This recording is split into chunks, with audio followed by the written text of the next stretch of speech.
Fala pessoal, tudo bem? Sou o professor Daniel Lago e você está aqui no canal Físio na UTI. Conta para mim uma coisa, você usa escalas funcionais na sua prática clínica e sabe em que momentos você deve aplicá-las? É exatamente sobre isso que eu vou falar nesse vídeo. Solta a vinheta.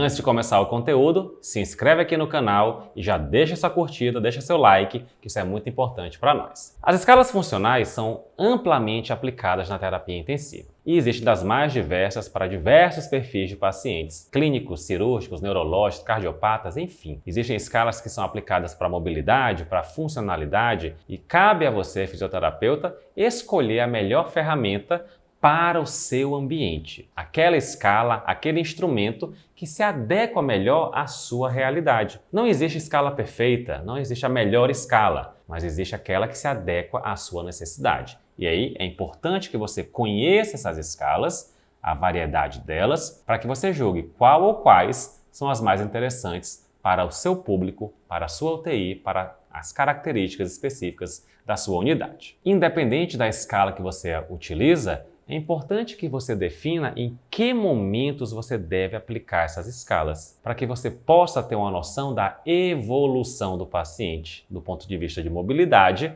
ou funcional. Eu destaco aqui para você 3 momentos em que você deve aplicar a escala funcional. O primeiro é uma noção do pré. Como que era o paciente pré-internação na UTI? Qual é o status funcional desse paciente pré-internação? O segundo momento que você pode aplicar é na admissão ou no despertar, visto que muitos pacientes ao chegar na UTI não têm nível de consciência adequado para ser avaliados. Então você pode definir na admissão ou então no despertar, quando o paciente acorda pela primeira vez e você é capaz de aplicar uma avaliação. E o terceiro momento é na alta da UTI. Dessa forma você tem uma noção de como o paciente era antes, como ele chegou na UTI, ou como ele despertou e como ele está saindo. E isso é fundamental para que a gente faça a chamada reconciliação funcional, que é o quê? É na alta da UTI ou do hospital, entregar o paciente com o nível funcional mais próximo possível daquele que ele tinha antes. Ou seja, eu tenho que saber como era o pré para poder guiar a minha terapia para que alcance esse mesmo nível ou o mais próximo possível na alta da UTI. Por exemplo, um paciente que previamente era acamado, que não conseguia sentar ou andar, eu já sei que a funcionalidade dele é muito baixa. Durante a internação na UTI, eu não vou esperar que esse paciente levante e ande. Então eu já sei que o score funcional dele vai ser muito baixo na alta da UTI, porém próximo àquele que ele tinha antes. Já o indivíduo que antes de internar na UTI conseguia andar de forma independente e fazer suas atividades do dia a dia sem auxílio, eu tenho esse norte, eu vou buscar fazer com que ele saia da UTI com esse nível funcional o mais próximo possível daquele que ele tinha antes da internação.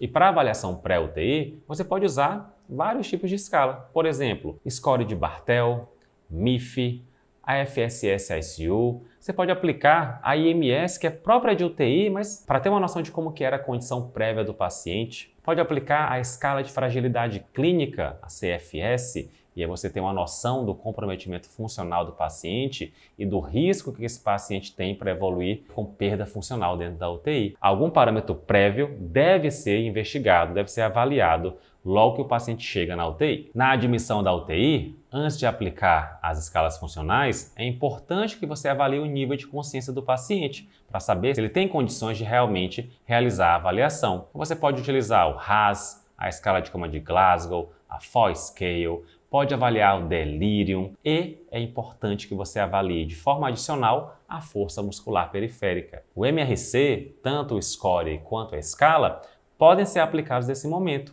porque é mais uma ferramenta que você vai ter para avaliar a evolução funcional do indivíduo na UTI. A gente não pode se prender somente às escalas, eu tenho que ter outros critérios e a avaliação de força é um desses que ajuda muito na avaliação evolutiva do paciente na UTI. Durante a internação e na alta da UTI, eu vou aplicar diversos outros scores. Eu posso direcionar scores para mobilidade, scores para funcionalidade, incluindo ou não componentes ventilatórios ou respiratórios. Então aí eu vou ter uma variedade de escalas a serem aplicadas. como por exemplo, CPACS, a IMS, a FSS-ICU, você pode aplicar o score de PERM, você pode aplicar a PFIT.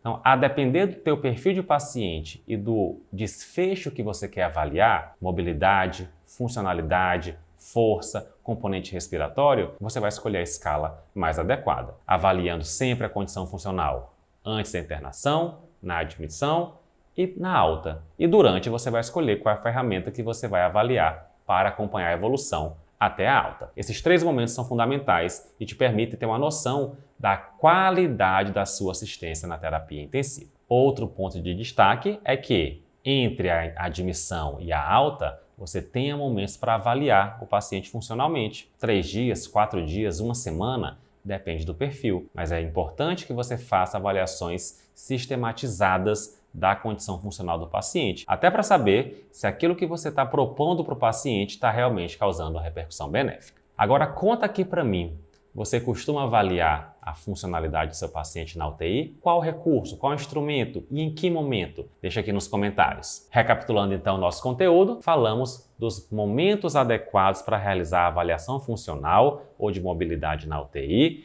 baseado em escalas funcionais, pré-admissão, admissão e alta, o que vai te permitir acompanhar a evolução clínica do paciente. Gostou do vídeo? Aprendeu alguma coisa nova com essas informações? Não deixa de compartilhar com seus colegas para que mais gente tenha conhecimento sobre avaliação funcional e escalas funcionais na UTI. A gente se encontra no próximo vídeo. Valeu!